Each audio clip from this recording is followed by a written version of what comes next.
देखने के बाद ताकि और उसके फ्रेंड्स वहाँ से वापस चले जाते हैं और एक होटल में रुकते हैं। ताकि अभी भी सदमे में ही था। वो बहुत से पुराने रिकॉर्ड्स में वो घटना ढूंढता है और उसके बारे में ऑनलाइन भी सर्च करता है। तब उसे पता लगता है कि सच में 3 साल पहले उस जगह जब लोग पतझड़ का त्योहार मना रहे थे, तब उस समय वहाँ पर धूमकेतु का एक टुकड़ा गिरा। सभी इस बात से अनजान थे, यहाँ तक कि साइंटिस्ट तक को इस बात का पूर्वानुमान नहीं था। वो एक रिकॉर्ड में मरने वालों के नाम चेक करता है। तब उसे पता चलता है कि वहाँ पर तो सच में मित्सुहा नाम की एक लड़की का नाम लिखा होता है। वो अपने दोस्तों को कहता है, ऐसा कैसे हो सकता है? उसने मुझे 2-3 हफ्ते पहले ही बताया था कि उसे धूमकेतु दिखने वाला है। सुकासा को उसकी हरकतें और उसकी बातें सुन के ऐसा लग रहा था जैसे उसकी दिमागी हालत ठीक नहीं है। और मिस ओकुदेरा को लग रहा होता है कि जैसे वो सच में किसी न किसी से तो जरूर मिला है जिसने उसे पूरी तरह बदल दिया। इसके बाद हम देखते हैं कि ताकी की हालत ठीक नहीं होती। वो अभी भी इसी बारे में सोच रहा होता है। सोच सोच के थक कर वो अपने मन को झूठी तसल्ली देने लग जाता है कि उसने 3 साल पहले ये खबरें देखी होगी, तभी उसे ये सब सपने आए होंगे, या फिर ये कोई उस लड़की का साया होगा जो उसे हॉन्ट कर रहा है। मिस ओकुदेरा उसके कमरे में आती है और उसकी नजर ताकी के हाथ में बंधे हुए एक धागे पर पड़ती है। वो उसे उसके बारे में पूछती है तो ताकी कहता है ये उसे किसी ने कुछ साल पहले दिया था, पर उसे याद नहीं आ रहा होता कि किसने। ताकी फिर से सोच में पड़ जाता है और उस धागे से उसे अचानक मित्सुहा की दादी की बात याद आने लग जाती है, जो उसने ताकी को मियामिजुकी देवता की कब्र में जाती बार कही थी। अब ये सब जो उसके साथ हुआ, ये एक सपना ही था या हकीकत, ये जानने का एक ही तरीका था कि अगर वो सच में वहाँ पर वो छुपी हुई जगह ढूंढ निकालता है जहाँ मियामिजुकी देवता की कब्र थी। वो सुबह होने से पहले ही वहाँ से चुपचाप बिना किसी को बताए अकेला ही तोमोरी निकल जाता है और जो उसकी बची हुई याददाश्त रही होती है उसके सहारे वो जगह सच में ढूंढी निकालता है। वो रोते हुए कहता है तो वो सब सच में एक सपना नहीं था। वहाँ पर वो नदी भी थी जहाँ से आगे रास्ता पाताल की ओर जाता है। वो उस गुफा के अंदर जाता है तो उसे वहाँ मित्सुहा का वही कुचिकामे साके मिलता है जिसने तब यहाँ रखा था जब वो उसके शरीर में था। वो कहता है ये मित्सुहा का आधा हिस्सा मैंने धूमकेतु के टूटने के पिछले दिन यहाँ रखा था। मतलब मैं जिस मित्सुहा को जानता हूँ वो 3 साल पहले की है, यानी कि हमारी समय रेखा अलग अलग है। इसके बाद वो कहता है क्या समय को पलटा जा सकता है? मुझे एक और मौका चाहिए। इसके बाद वो उस कुचिकामे साके को पी लेता है। इसे पीते ही वो जमीन पर गिर जाता है और मित्सुहा के साथ जो कुछ भी बचपन से हुआ उसे वो सब अपने सामने दिखने लग जाता है। उसे वो दृश्य भी दिखता है जब मित्सुहा उस धूमकेतु को देखने जाने वाली होती है। वो जोर जोर से चिल्लाते हुए उसे कहता है मित्सुहा वहाँ से चली जाओ, मित्सुहा वहाँ तुम्हें खतरा है। पर मित्सुहा को ये सब सुनाई नहीं दे रहा होता। वो वहाँ चली जाती है और उसके ऊपर वो धूमकेतु गिर जाता है। इसके बाद अचानक अंधेरा छा जाता है और हम मित्सुहा को नींद से उठता देखते हैं। ये वही दिन था जब धूमकेतु गिरने वाला होता है। हमें पता चलता है कि उसके अंदर ताकी है। वो मित्सुहा को जिंदा देखकर बहुत जोर से रोने लग जाता है। तभी उसकी छोटी बहन योत्सुहा वहाँ जाती है और देखती है कि वो तो इस बार रोते रोते अपने चंगू मंगू दबा रही होती है। मित्सुहा यानी कि ताकी योत्सुहा को देखते ही और भी ज्यादा रोने लग जाता है और उसकी तरफ भागते हुए कहता है मेरी छोटी बहन योत्सुहा।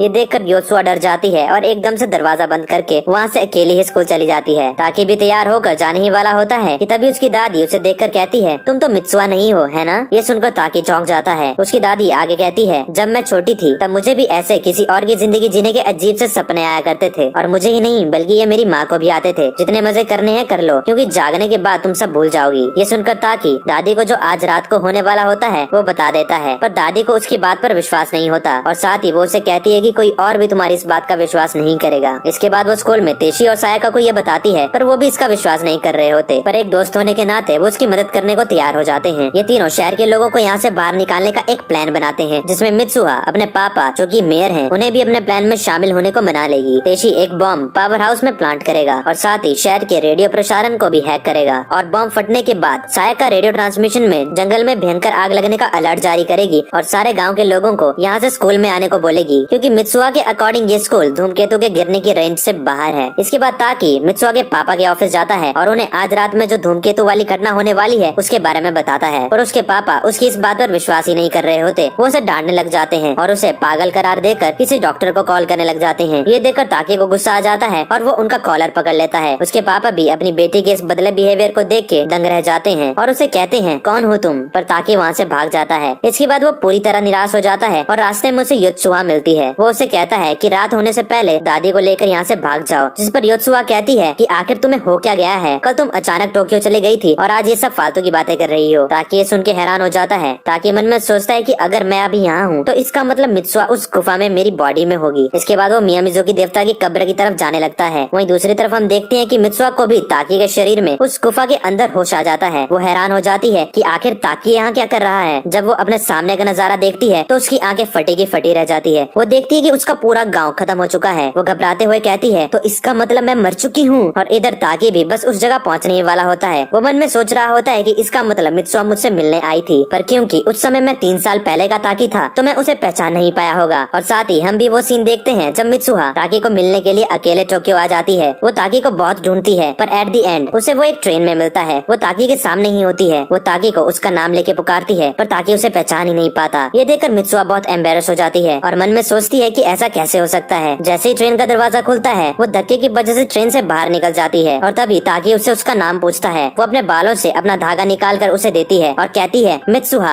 और वहीं ताकी को भी अब याद आ जाता है कि 3 साल पहले जिस लड़की ने मेरे हाथ में धागा दिया था वो और कोई नहीं बल्कि मित्सुहा ही तो थी। इसके बाद वो भी उसी जगह पहुंच जाता है जिस जगह मित्सुहा भी थी। दोनों एक ही जगह थे पर अलग अलग समय में। ताकी मित्सुहा को आवाज देता है। वो दोनों एक दूसरे को सुन पा रहे होते हैं पर देख नहीं पा रहे होते। जैसे ही सूरज जलने वाला होता है और शाम हो जाती है वैसे ही अचानक ये दोनों एक दूसरे के आमने सामने होते हैं। वो भी अपने अपने शरीर में। एक दूसरे को आमने सामने देखकर इनकी आंखों में आंसू आ जाते हैं। ताकि उसे कहता है तुम बहुत दूर चले गई थी, मैं यहाँ तुम्हारे लिए आया हूँ। मित्सुहा कहती है पर कैसे, मैं तो मर गई थी ना। जिस पर ताकी कहता है मैं तुम्हारा रखा कुचिका में साके पी गया। ये सुनते ही मित्सुहा का मुंह शर्म के मारे लाल हो जाता है और उस पर गुस्सा करने लग जाती है और साथ ही उसे कहती है तुमने मेरे शरीर के साथ उटपटांग हरकतें भी की थी। ताकि घबराते हुए कहता है ये सब तुम्हें कैसे पता चला। जिस पर मित्सुहा कहती है योत्सुहा से। इसके बाद ताकि अपने हाथ पर लगा उसका धागा उसे वापस लौटा देता है और उसे क्लियर कर देता है कि जिस वक्त उसने उसे धागा दिया था उस वक्त वो उसे जानता ही नहीं था। साथ ही वो उसे बता देता है कि अब उसे आगे क्या करना है और वो कहता है कि इससे पहले कि सूरज ढल जाए हम एक दूसरे का नाम अपने अपने हाथ में लिख लेते हैं ताकि हम एक दूसरे को ना भूलें। ताकि मित्सुहा के हाथ में तो लिख देता है पर मित्सुहा सूरज ढलने की वजह से उसके हाथ पर अपना नाम नहीं लिख पाती और वो दोनों एक दूसरे के सामने से गायब हो जाते हैं। ताकि को उसका नाम पर याद होता है लेकिन जैसे ही वो अपने हाथ में उसका नाम लिखने लगता है वैसे वो भूल जाता है। इवन तक कि वो ये भी भूल जाता है कि वो आखिर है कौन। वहीं दूसरी तरफ मित्सुहा फटाफट से अपने गाँव की तरफ निकलती है। इसके बाद वो तेशी के साथ अपने गाँव के पावर हाउस में बॉम्ब प्लांट करती है। आसमान में भी अब धूमकेतु नजर आ रहा होता है। जैसे ही धमाका हो जाता है पूरे शहर की बिजली जाने लग जाती है और सायाका रेडियो ट्रांसमिशन में अलर्ट जारी कर देती है कि अभी अभी एक धमाका हुआ है जिससे जंगल में आग लग गई है, जल्दी से सभी गाँव वाले स्कूल की तरफ आए। वहीं हम देखते हैं कि लोगों को इस ट्रांसमिशन से जरा भी फर्क नहीं पड़ रहा होता, वो इसे नजरअंदाज कर देते हैं। मित्सुहा और तेशी उन्हें यहाँ से भगाने की बहुत कोशिश करते हैं पर कोई भी उनकी बात नहीं मान रहा होता। वहीं मेयर भी इस ट्रांसमिशन के सोर्स को पता करने लग जाता है। तेशी मित्सुहा को कहता है किसी भी हालत में अपने पापा को मनाओ, उनके ऑर्डर के बिना कोई यहाँ से बाहर नहीं जाएगा। मित्सुहा अपने पापा के ऑफिस की तरफ भागती है और भागते भागते ये रियलाइज करती है कि वो ताकी का नाम भूल गई है और नाम ही नहीं वो ये भी भूल गई है कि जो इंसान उसके लिए बहुत प्यारा था आखिर वो है कौन। वो ऊपर आसमान में धूमकेतु को टूटते हुए देखती है और नीचे गिर जाती है। उसे याद आता है कि किसी ने उसके हाथ में एक दूसरे को ना भूलने के लिए नाम लिखा था। वो देखती कि वहाँ पर कोई नाम नहीं बल्कि आई लव यू लिखा होता है। वो हंसते हुए कहती है इसे मुझे तुम्हारा नाम नहीं याद आएगा बेवकूफ, और वापस भागने लग जाती है। वहीं हम देखते कि मेयर और उसके आदमी सायका और तेशी को पकड़ लेते हैं और रेडियो में ट्रांसमिशन करते हैं कि पिछला किया गया अलर्ट फेक था। उधर सारी तरफ पूरी दुनिया में यह बात फैल जाती है कि धूमकेतु तो टूट गया और ये किसी गाँव में गिरेगा। 3 साल पहले का ताकि भी ये नजारा देख रहा होता है। इसके बाद हम देखते हैं कि फाइनली मित्सुहा अपने डैड के पास पहुंच गई होती है और इसके बाद सीन शिफ्ट होता है और हम देखते हैं कि वो धूमकेतु का टुकड़ा इतोमोरी में गिर जाता है। कहानी को आगे बढ़ाने से पहले मैं आपको कुछ कहना चाहता हूँ कि अगर आपने अभी तक हमारे चैनल को सब्सक्राइब नहीं किया है तो अभी वीडियो को पॉज करके सब्सक्राइब बटन दबाकर लाल से ग्रे कर दो और साथ ही बेल आइकन को दबाना मत भूलना क्योंकि हम ऐसे ही अलग अलग तरह की एनिमे एक्सप्लेनेशन वीडियोस लेके आते रहते हैं। अगली सुबह हम ताकी को नींद से उठते देखते हैं। वो रात को यहीं सो गया था। ताकि अब सब भूल चुका होता है और कहता है मैं आखिर यहाँ क्या कर रहा हूँ। इसके बाद ऐसे ही कई दिन, कई महीने और कई साल गुजर जाते हैं और ताकि हमेशा किसी को ढूंढता रहता है पर उसे खुद ही नहीं पता होता कि वो किसे ढूंढ रहा है। उसे ऐसा हमेशा फील होता रहता है जैसे वो अधूरा है, जैसे वो कुछ तो भूल गया है पर उसे पता नहीं होता कि वो क्या है। ताकि का नेचर भी अब बहुत ही बदल गया होता है और वो अपने में ही खोया खोया रहता है। उसकी इसी अजीब आदतों की वजह से उसे कहीं जॉब भी नहीं मिल पा रही होती है। वो अपने पुराने दोस्तों के साथ गप्पे मार रहा होता है तभी उसे बहुत समय बाद मिस ओकुदेरा का मैसेज आता है जो बहुत समय बाद कुछ काम से यहाँ आई थी। वो दोनों काफी समय बाद मिलते हैं और अपनी पुरानी बातें फिर याद करते हैं। ओकुदेरा उसे कहती है याद है जब तुम हाई स्कूल में थे तब हम एक बार इतोमोरी गए थे। ताकि उसे कहता है हाँ मुझे वो याद है, उस बात को पूरे 5 साल हो गए हैं पर मुझे ये याद ही नहीं है कि मैं वहाँ किससे ढूंढने गया था। मैं अब काफी कुछ भूल सा गया हूँ। मुझे बस इतना याद है कि मैंने पूरी रात वहाँ पहाड़ में अकेले ही बिताई थी। न जाने क्यों तब मेरी बहुत दिलचस्पी उस धूमकेतु वाली घटना में थी। धूमकेतु के आधे हिस्से ने एक शहर को तबाह कर दिया था लेकिन हैरानी की बात तो ये थी कि सभी लोग जिंदा बच गए। उस वक्त मैंने इस बारे में बहुत सी खबरें पढ़ी थी। उस वक्त जिस चीज में मैं खो सा गया था आज मैं उस चीज को भूल सा गया हूँ। इसके बाद सीन शिफ्ट होता है और हम देखते हैं कि ताकि एक रेस्टोरेंट में बैठा होता है। उस रेस्टोरेंट में मित्सुहा के वो 2 दोस्त तेशी और सायका भी बैठे होते हैं। ताकि उन्हें देखता तो है पर पहचान नहीं पाता। इसके बाद वो एक ब्रिज से गुजर रहा होता है तभी उसके पास एक लड़की गुजरती है जिससे उसे एक अजीब सा एहसास होता है। वो पीछे मुड़ के उसे देखता है और आगे चला जाता है। वो लड़की भी उसे पीछे मुड़ के देखती है और आगे चले जाती है। इसके बाद आता है इस कहानी का क्लाइमैक्स सीन जब कुछ दिनों बाद ताकि एक ट्रेन में सफर कर रहा होता है तभी उसे अपने सामने एक दूसरी ट्रेन में एक लड़की दिखती है। वो और कोई नहीं बल्कि मित्सुहा होती है। वो दोनों कुछ सेकंड्स तक एक दूसरे को देखते हैं और उन्हें गूज़बम्स आ जाते हैं। वो दोनों अगले स्टेशन में रुकते हैं और एक दूसरे की तरफ पागलों की तरह भागते हैं। वो एक दूसरे को हर जगह ढूंढते हैं। फिर जाके कहीं वो स्टेयर्स के सामने आमने सामने आ जाते हैं। वो दोनों एक दूसरे को पहचान ही नहीं पाते, पर उन्हें एक अलग सा एहसास महसूस होने लगता है। वो चुपचाप किसी अजनबी की तरह एक दूसरे के पास से आगे निकल जाते हैं। दोनों बहुत ही बुरी तरह घबरा रहे होते हैं। तभी ताकि हिम्मत करके उससे कहता है, हम लोग शायद पहले भी कभी मिल चुके हैं, है ना? मित्सुआ की आंख में आंसू आ जाते हैं और हंसते हुए कहती है, हाँ शायद। दोनों को ऐसा लग रहा होता है जैसे वो जिसे इतनी सालों से ढूंढ रहे थे वो आखिरकार उन्हें मिल ही गया हो। फिर दोनों एक साथ एक दूसरे को कहते हैं, लेकिन तुम्हारा नाम? और इसी के साथ हमारी प्यारी लव स्टोरी यहीं पे खत्म हो जाती है।